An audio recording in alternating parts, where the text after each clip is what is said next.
부모님이 일찍 돌아가시고 삼남매가 서로 의지하며 오손도손 살아가는 그런 가정이 있었습니다. 그런데 어느 날 가족 중에 유일한 남자이자 가장인 오빠가 그만 병이 들었는데 상태가 급속도로 악화되어 갑자기 죽고 말았습니다. 자매는 큰 슬픔에 젖어 죽은 오빠를 어쩔 수 없이 무덤에 장사 지냈습니다. 장사를 지내고 돌아오니 오빠의 빈자리가 너무 커서 자매는 눈물이 마르지 않았습니다. 그렇게 애통과 슬픔이 짓누르고 있는 이 불행한 가정에 예수님이 찾아오셨습니다.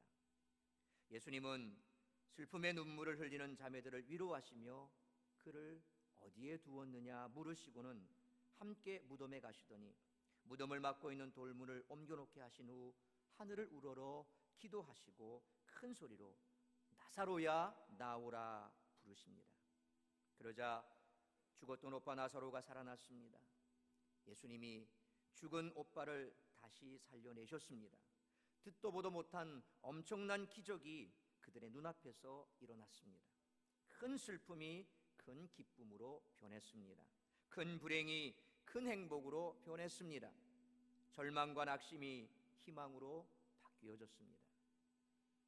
예수님의 큰 사랑을 경험한 삼남매는 예수님을 진심으로 사랑했습니다. 예수님께 큰 은혜를 입은 삼남매는 예수님을 사랑하는 마음이 충만해져서 예수님을 기쁘시게 하고 싶은 마음을 억제할 수가 없었습니다. 그래서 삼남매는 예수님을 위하여 잔치를 베풀었습니다. 예수님과 제자들을 베다니에 있는 자신들의 집에 초대했습니다. 동네 사람들도 함께 초대했습니다. 베다니의 삼남매의 집에는 갑자기 수많은 사람들이 찾아와 북적거렸습니다. 마르다는 예수님과 따르는 제자들을 위하여 기쁜 마음으로 음식을 정성껏 요리하여 대접했습니다. 그리고 마리아는 자신이 가지고 있던 값비싼 향유를 가져와 예수님께 부어드려 온 집에 향기가 가득했습니다.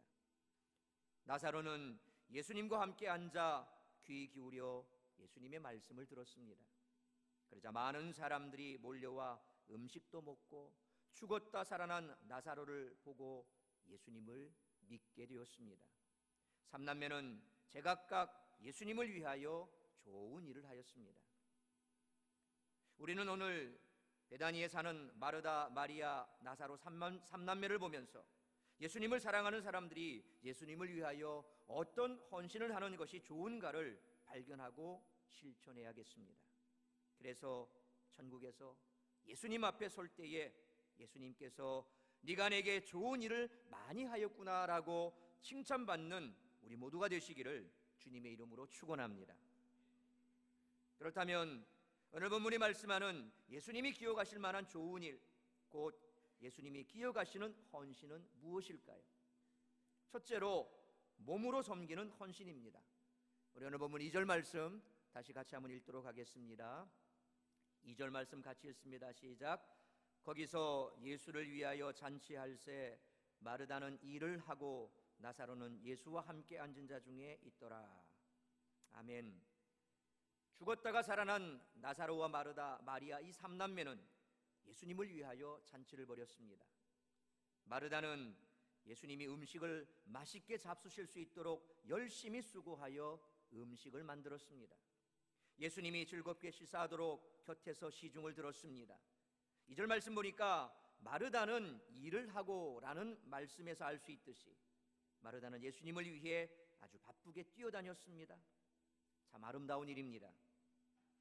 사실 누가복음 10장 38절에서 42절 말씀에서도 알 수 있듯이 마르다는 항상 예수님께 음식 대접하기를 좋아했던 것 같습니다.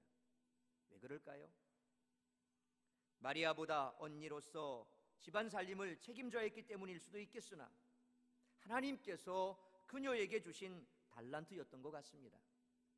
오늘 본문 2절에서도 마르다는 역시 부엌에서 음식을 만드느라 바쁘게 일하고 있었다는 것만 보아도 마르다는 자신의 강점으로 예수님을 정성껏 섬기고 있었음을 알 수 있습니다. 이처럼 우리 모두는 내게 주신 달란트로 헌신하면 되는 줄 믿습니다. 아멘입니까? 우리 사모는 마르다와는 좀 다릅니다. 이렇게 하면 또 사모 욕한다고 뭐라 할라. 솔직히 우리 사모는 부엌 일에 별로 달란트가 없습니다. 그래서 개척할 때부터 음식 만드는 것 때문에 굉장한 스트레스를 많이 받았습니다. 어떻게 대접을 해야 될까?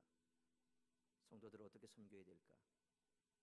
그때부터 우리 이순자 권사가 옆에서 주일마다 김밥을 싸다 주고, 그 다음 비빔밥을 만들어다 주고, 다 그렇게 공수해다 줬습니다. 그게 또 힘들어 안 될 때는 그 전날 빵을 미리 준비했습니다.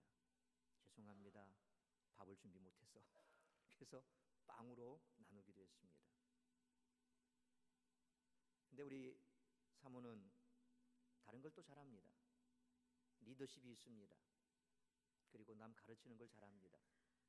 그래서 가끔은 저도 가르치려고 합니다. 네. 그러면 옳은 말이니까 어떡합니까? 들어야지요. 예, 꼭 선생님이 학생 가르치듯이 막 그렇게 가르칩니다. 때로는 자존심도 상하지요. 내가 목사인데. 근데 돌아보면 맞는 말이거든요. 그러면 깨갱깽 해야지요. 각자 달란트가 다릅니다. 어떤 분은 그렇게 생각할지 모르겠습니다. 왜 이 교회는 사모님 부엌에 안 보이지? 저런 사모를 부엌에 집어넣으면 어떡하겠습니까? 그냥 우당탕 난리가 납니다. 뭘 옛날에 요리 시험을 이렇게 시간이 조금 있어서 이제 이 국비로 요리를 좀 배우고 조리사 자격증이라도 따려고 그렇게 시험을 쳤습니다. 근데 남들은 필기 시험에는 한 번에 거의 못 붙는답니다. 이게 몇 번에 걸쳐서 필기 시험에 합격이 안 돼요. 근데 필기 시험은 단번에 붙어버렸어요. 그 다음 중요한 게 문제입니다.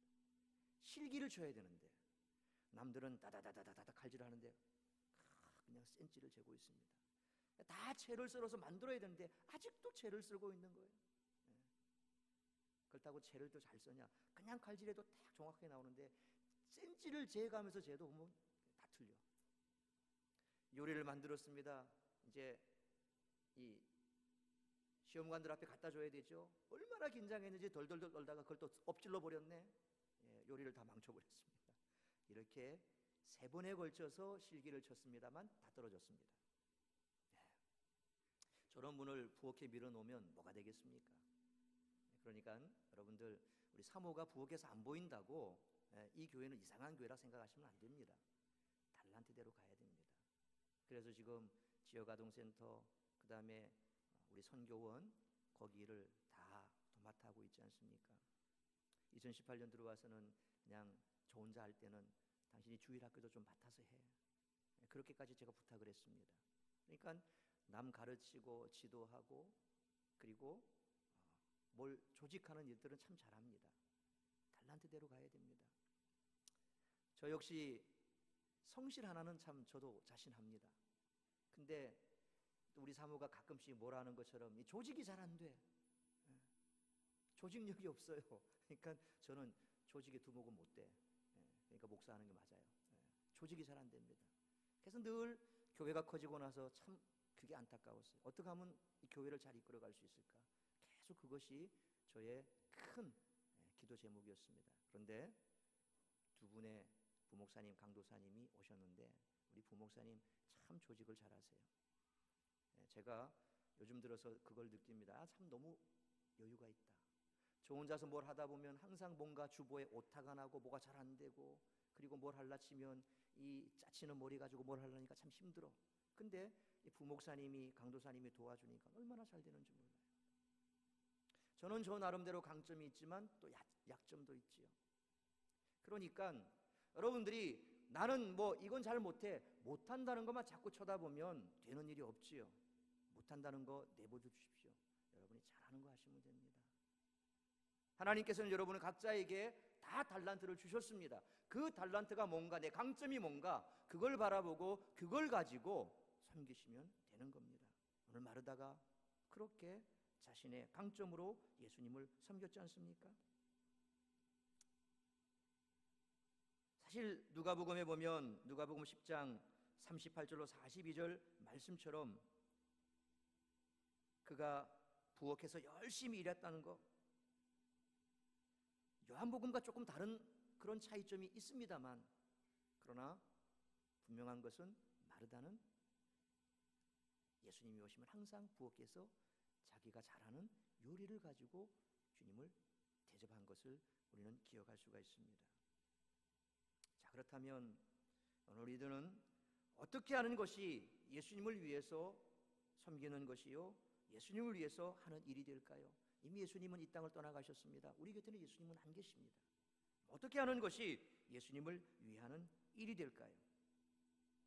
그것은 바로 교회를 하는 것이 바로 예수님을 위해서 일하는 것이 되는 줄로 믿습니다.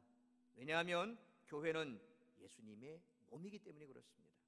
사도 바울이 아직 예수님을 만나기 이전에 그리스도인들을 잡아서 옥에 가두기 위해서 다메섹으로 가는 도중에 그가 예수님을 처음 만났을 때 네가 왜 나를 박해하느냐 하고 예수님께서는 책망하셨습니다. 실제로 박해자 사도 바울은 이전에 예수님을 만난 적이 없었습니다. 그런데 어떻게 예수님을 박해한다고 말씀할 수 있을까요? 그 이유는 예수님께서는 교회를 바로 자신의 몸으로 여기셨기 때문입니다. 사울이 그리스도인들 곧 교회를 박해하고 있었기 때문에 예수님께서는 네가 왜 나를 박해하느냐 그렇게 책망한 것입니다. 그러므로 여러분들이 교회 지체들을 위해서 음식을 만들어서 대접하면 바로 누굴 위해 대접하는 겁니까? 예수님을 위해 대접하는 겁니다. 여러분들이 교회 성도님들을 차량으로 섬기면 곧 누구를 섬기는 겁니까? 예수님을 섬기는 것입니다. 여러분들이 교인들의 발을 씻겨주면 그것이 곧 예수님의 발을 씻겨주는 것입니다.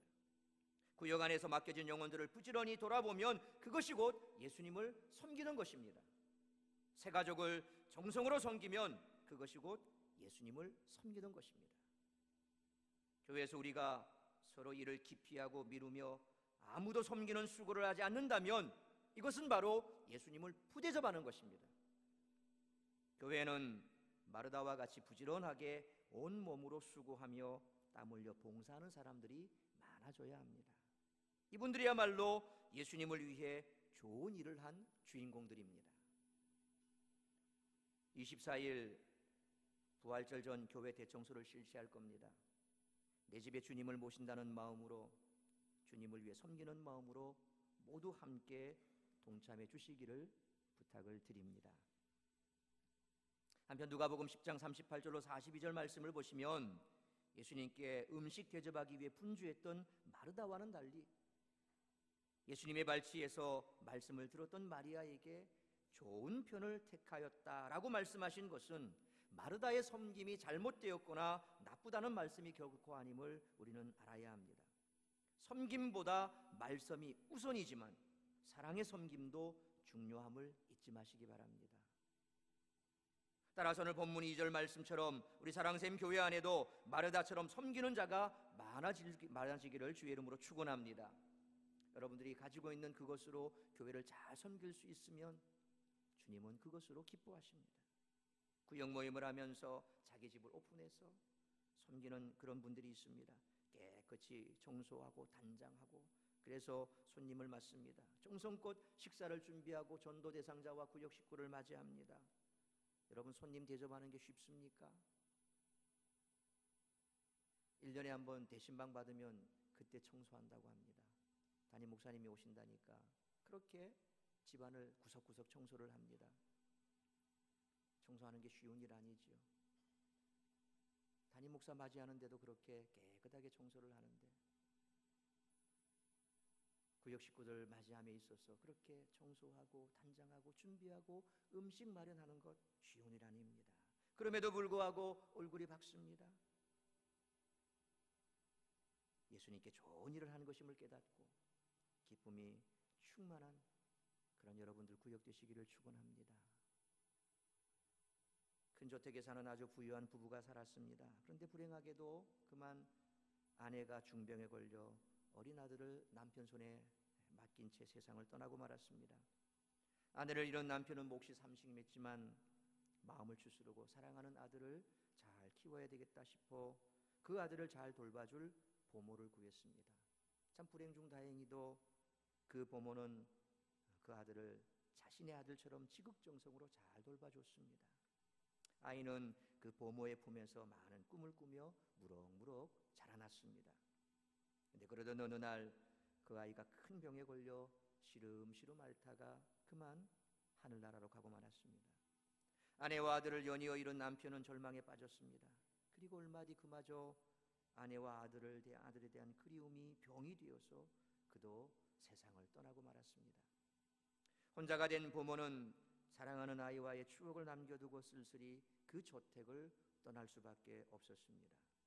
아무런 유언도 남기지 않았기 때문에 그의 재산은 곧 경매에 붙여졌습니다. 저택의 값비싼 가구와 골동품들은 호사가의 관심을 끌기에 충분했습니다. 그 화려한 경매장에 보모가 나타났습니다. 최고품의 가구와 값비싼 예술품 등등 화려한 물건들이 차례로 새 주인을 찾아간 뒤 마지막으로 거실에 걸려있던 어린 아들의 사진이 경매에 붙여졌습니다. 아이의 액자 사진에 관심을 갖는 사람이 누가 있을까요? 아무도 없지요. 보모는 값싼 가격에 그 사진을 자신이 경매에서 낙찰받을 수 있었습니다. 그토록 살아가던 아이의 사진을 손에 넣은 보모에게 놀라운 일이 일어났습니다. 액자의 먼지를 닦다가 이쪽 저쪽을 닦는데 액자 뒷면에 보니까 뭔가 손에 걸립니다. 그리고 뒤집어서 보니까 거기 쪽지 하나가 붙어 있는 겁니다. 대부호이자 소년의 아버지인 주인이 자필로 쓴 유언장이 마치 메모 쪽지처럼 거기에 붙어 있었던 것입니다. 유언장에는 전 재산을 아이의 사진을 소유한 자에게 물려준다라고 되어 있었습니다. 어느 누가 그 사진에 관심을 가질까요? 주인은 알았습니다. 아무도 그 사진에는 관심이 없을 것이다. 그렇다면 누가 그 사진에 관심을 가질까요? 바로 자신의 아들을 정성껏 돌봐주었던 그 보모밖에 없다고 그 주인은 생각했던 거지요. 어마어마한 유산을 자신의 아들을 진정으로 사랑한 그 보모에게 그 부호는 마지막 선물로 그에게 남겨주고 떠나갔던 것입니다. 그러므로 사랑하는 성도 여러분, 예수님을 사랑하는 마음으로 교회를 힘을 다해 섬기는 이들을 하나님께서 사랑하시고 풍성한 은혜를 내려주실 줄 믿고 더욱더 주님의 몸된 교회를 돌보는 일에 힘쓰는 우리 모두가 될 수 있기를 주의 이름으로 축원합니다. 두 번째로 예수님이 기억하시는 헌신은 물질로 섬기는 헌신입니다. 우리 3절 말씀 같이 한번 읽도록 합니다. 시작. 마리아는 지극히 비싼 향유 곧 순전한 나드 한 근을 가져다가 예수의 발에 붓고 자기 머리털로 그의 발을 닦으니 향유 냄새가 집에 가득하더라. 아멘. 마리아는 매우 값이 비싼 향유를 한 근이나 예수님께 가져왔습니다. 그것을 예수님 발에 붓고 자기 머리털로 씻겨드렸습니다. 그러자 온 집안에 향유 냄새가 가득했습니다. 가룟 유다는 그 광경을 보고 이렇게 생각했습니다. 5절 말씀 보십시오. 이 향유를 어찌하여 300데나리온에 팔아 가난한 자들에게 주지 아니하였느냐 하니. 여러분, 300데나리온이 얼마만한 가치인 줄 아시지요? 한 데나리온은 건장한 성인 한 사람이 하루 나가서 벌 수 있는 일당입니다. 하루 품삯이죠. 그러니까 300데나리온이다 그러면 300일, 거의 성인 한 사람이 1년 동안 모아야 할 만한 그만한 값어치가 있는 큰 돈입니다. 그러니 가룟 유다의 눈에는 마리아의 행위가 낭비로 보였습니다. 경제 원칙으로 따질 때 그것은 분명 낭비였습니다. 애써 모은 값비싼 향유를 그렇게 한순간에 다 쏟아버렸으니 어리석은 행동이었습니다. 그러나 사랑이 가득 담긴 마리아의 눈에는 당연한 행동이었습니다. 아마도 더 값진 것이 있었더라면 기꺼이 남김없이 가져다가 부어드렸을 것입니다. 예수님께서는 그런 마리아의 중심을 보셨기에 그를 가만두어 나의 장래할 날을 위하여 그것을 간직하게 하라 그렇게 말씀하셨습니다. 가룟 유다는 사랑이 없었기에 이해하지 못하고 비웃었습니다. 예수님은 마리아의 마음에 충만한 사랑을 보시고 기쁘게 그것을 받으셨습니다. 많은 사람들이 교회 나오라고 권하면 먼저 헌금 드릴 것이 아까워합니다. 그래서 망설입니다. 그러나 예수님은 사랑 없는 사람들에게서 억지로 물질을 빼앗아가는 그런 분이 절대로 아닙니다. 예수님의 사랑에 눈이 뜨여져 행복해지고 나아가 예수님께 사랑을 표현하고 싶어 자신이 드릴 수 있는 최고를 드리려는 그런 사람의 헌신을 예수님은 기쁘게 받으시는 줄 믿으시길 바랍니다. 마음 없는 물질, 마음 없는 예배 받지 않습니다. 교회 안에는 두 부류의 사람이 있습니다. 행복한 신앙생활하는 그룹과 불행하게 신앙생활하는 이 두 그룹의 사람이 있습니다. 행복하게 신앙생활하는 사람은 날마다 예수님의 사랑에 감격합니다. 어찌해 예수님께서는 나 같은 것을 구원하기 위해 십자가에 죽으시고 자기 생명까지 다 내어주셨을까 하며 그 사실만 생각하면 그분을 향한 사랑이 항상 가슴에 차올라옵니다. 그래서 어떻게 하면 예수님께 좀 더 기쁨을 드릴까? 어떻게 하면 예수님께 좀 더 많은 것을 드릴까? 어떻게 하면 예수님께 좀 더 최고의 것을 드릴까? 그런 마음으로 충만합니다. 그래서 예수님이 기뻐하신다면 시간도 아깝지 않습니다. 물질도 아깝지 않습니다. 돈도 아깝지 않습니다. 몸도 아끼지 않지요. 기쁨으로 예수님을 위해서 헌신하고 드립니다. 이런 사람들은 항상 얼굴이 밝습니다. 기쁨이 충만합니다. 감사로 드리는 신앙생활이 그들의 기쁨이 되는 것입니다. 그러나 교회 안에는 똑같이 신앙생활을 하면서도 왠지 어두운 사람들도 있습니다. 이분들은 인색한 마음이 늘 앞섭니다. 지극히 계산적입니다. 그렇기 때문에 풍족하게 가져도 불행해지는 것입니다.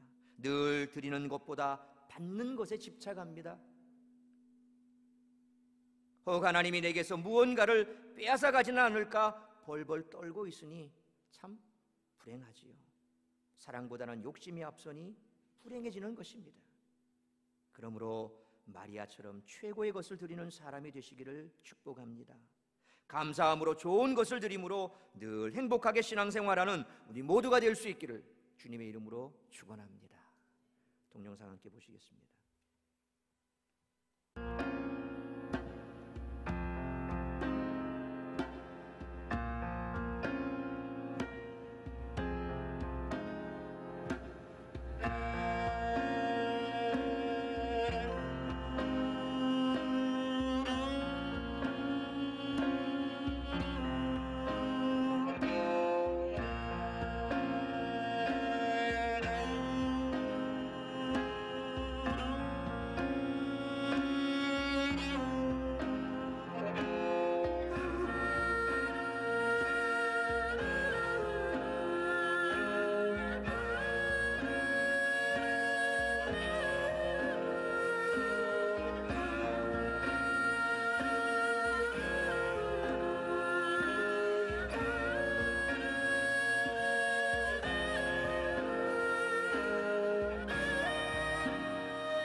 예수님이 기억하시는 세 번째 헌신은 예수님과 함께 있는 것입니다. 우리 2절 말씀 다시 한번 같이 읽도록 합니다. 2절 말씀 시작. 거기서 예수를 위하여 잔치할새 마르다는 일을 하고 나사로는 예수와 함께 앉은 자 중에 있더라. 아멘. 본문에 보면 나사로는 아무것도 한 것이 없어 보입니다. 나사로는 힘들게 일을 하지도 않았습니다. 비싼 물질을 들이지도 않았습니다. 나사로는 그저 예수님과 함께 앉아 있었을 뿐입니다. 마치 잔치집에 온 손님처럼 가만히 앉아만 있었습니다. 예수님과 함께 앉아서 음식만 먹고 있었습니다. 그러나 예수님은 그를 미워하거나 핀잔하지 않으셨습니다. 오히려 나사로를 인하여 많은 사람들이 예수님을 믿었습니다. 나사로는 죽었다가 나흘 만에 다시 살아난 사람이기에 그를 보려고 많은 사람들이 몰려왔습니다. 어쩌면 나사로는 다시 살아났지만 아직 힘든 일을 하기에는 건강이 온전치 못할 수도 있습니다. 예수님께 드릴 귀중한 물건이 하나도 없을 수도 있습니다. 그렇지만 나사로도 역시 예수님을 위해 좋은 일을 한 것입니다. 가만히 앉아만 있어도 나사로는 예수님을 증거하는 산 증인이지 않습니까? 우리 사랑샘 교회 안에도 나사로와 같은 분들이 있을 줄 압니다. 믿음으로 중한 질병에서 낫는 기적을 체험한 이들, 간절한 기도의 응답을 받아서 살아계신 예수님을 체험한 이들, 예수 믿고 성품이 변화되고 삶이 변화되어 주위 사람들을 놀래간 이들이 바로 그들이지요. 이런 사람들은 교회에 오든 가정에 있든 회사에 가든 어디 있든지 가만히 앉아 있기만 하면 됩니다. 가만히만 있어도 사람이 그를 통해 살아계신 하나님을 바라보게 되고 있고 복음이 널리 증거되는 역사가 있게 하는 그런 사람입니다. 여러분, 죽었다가 나흘 만에 다시 살아난 사람이 있다는데 썩는 시체 냄새를 잔뜩 풍기다가 다시 살아나 음식도 먹고 말도 하고 걸어다니기도 한다는데 신기하지 않을까요? 요즘 같으면 텔레비전에 나올 겁니다. 세상에 이런 일이 이런 프로에도 아마 나올 겁니다. 혹은 9시 뉴스에 앞다투어 나올 겁니다. 아니, 전 세계 언론과 방송사에서 앞다투어 이 사건을 보도할 겁니다. 당시에도 수많은 사람들이 소문을 듣고 나사로를 구경하러 몰려왔습니다. 나사로를 보고 또 함께 계신 예수님을 보며 저분이 나사로를 살리셨대. 그러니 저분이 우리가 기다리던 메시아임에 틀림없을 거야 하고는 믿음을 갖기 시작했을 것입니다. 그래서 오늘 본문 11절에 이렇게 말씀합니다. 11절 말씀 같이 읽습니다. 시작. 나사로 때문에 많은 유대인이 가서 예수를 믿음이로라. 아멘. 죽을 병에 걸렸다가 하나님의 은혜와 기도의 응답으로 다시 살아난 분들은 공연히 은혜가 너무 크다고 무리하다가 과로로 돌아가시면 하나님 나라에 큰 손해가 되겠지요. 그러니 이런 분들은 가만히 앉아만 있어줘도 예수님께 좋은 일을 하는 것입니다. 여러분들도 이런 분을 보면 잘 모셔야 됩니다. 나는 열심히 일하는데 왜 빈둥빈둥 놀고 있느냐라고 스트레스 주면 절대로 안 됩니다. 새신자도 초신자도 마찬가지입니다. 교회 와서 가만히 앉아만 있어도 예수님께 좋은 일을 한 것입니다. 믿음이 생기기 전에는 일하는 부담 갖지 마시기 바랍니다. 헌금에 대한 부담 갖지 마시기 바랍니다. 가만히 앉아서 예배만 드려도 예수님께서 칭찬하십니다. 예수님께서는 하나님께서 보내신 일을 믿는 것이 하나님의 일이라 그렇게 요한복음 6장 29절에서 말씀하셨지 않습니까? 말씀을 듣다 보면 믿음이 생깁니다. 여러분이 믿음으로 충만해지는 것을 예수님께서는 기뻐하십니다. 그러므로 나사로 같은 사람은 아무 도움이 안 되는 것 같고 있으나마나한 것 같지만 그도 예수님께 좋은 일을 한 중요한 사람을 잊지 마시기 바랍니다. 사랑하는 성도 여러분, 만약 여러분이 예수님을 아직 만나지 못했고 그분의 사랑을 전혀 실감하지 못하고 있다면 여러분은 예수님을 위하여 아무것도 할 필요가 없습니다. 헌금을 안 해도 되고 교회에서 몸으로 수고하며 봉사하지 않아도 됩니다. 그냥 교회에 자유롭게 오셔서 마음 편하게 앉아 예배드리며 설교 듣기만 해도 됩니다. 그것 또한 예수님께 좋은 일입니다. 그러나 만약 여러분이 예수님을 만나고 그분의 큰 사랑을 깨달았다면 예수님의 큰 은혜를 입은 행복한 사람이라면 여러분도 예수님께 무언가 좋은 일 한 가지는 해야 하지 않겠습니까? 그것이 무엇이든 우리는 각기 다른 방법으로 예수님께 좋은 일을 할 수 있어야 합니다. 하나님께서 주신 달란트대로 섬기면 됩니다. 일에 자신 있는 분이라면 부지런히 재능이나 은사를 가지고 몸으로 수고하며 섬길 수 있기를 바랍니다. 물질로 예수님께 드려 기쁨을 드리도록 감동을 받았다면 물질을 가지고 섬기시기 바랍니다. 또한 마음은 있지만 너무 가난하고 몸도 연약해 할 수 있는 것이 거의 없다면 예수님의 이름으로 모이는 교회 예배와 구역 모임에 열심히 참석하는 것을 통해서 좋은 일을 할 수도 있습니다. 뿐만 아니라 열심히 예수님을 전하는 전도일은 더없이 귀한 일입니다. 또 만약 여러분이 몸으로도 충성되게 일하고 물질도 많이 드리며 전도도 열심히 하고 싶고 모든 모임에도 열심히 참석하고 싶다면 그렇게 하십시오. 이는 가장 아름다운 일입니다. 그러나 나를 구원하신 주님의 사랑과 은혜에 감사함으로 주님의 몸된 교회를 위해 그 어떤 것이라도 섬기는 일은 귀한 일입니다. 교회에 위해서 섬기는 것 귀하고 천한 것이 없습니다. 주님 말씀하신 것처럼 우리 몸의 지체가 어떤 것이 가장 귀하고 어떤 것이 가장 천한가? 그게 어디 있습니까? 눈, 코, 입, 귀 하다못해 내 눈에 있는 이 속눈썹 하나까지라도 어떤 것이 천하고 어떤 것이 귀하다 어찌 말할 수 있겠습니까? 다 제각기 맡은 일들이 다 다르지 않습니까? 그 모든 것들이 온전하게 우리 몸을 이루어 건강한 육체가 되는 것처럼 여러분이 교회 안에서 섬기는 그 어떤 섬김이라도 이것은 귀하고 천한 것이 없습니다. 주님께서는 여러분이 가지고 있는 그 재능대로 여러분이 주신 그 마음대로 섬기는 그 섬김을 귀하게 보시는 줄 믿으시기를 바랍니다. 그러므로 주님 앞에서는 그날 우리 주님께 좋은 일을 한 사람으로 영원히 기억되어 칭찬받는 우리 모두가 될 수 있기를 주 이름으로 축원합니다.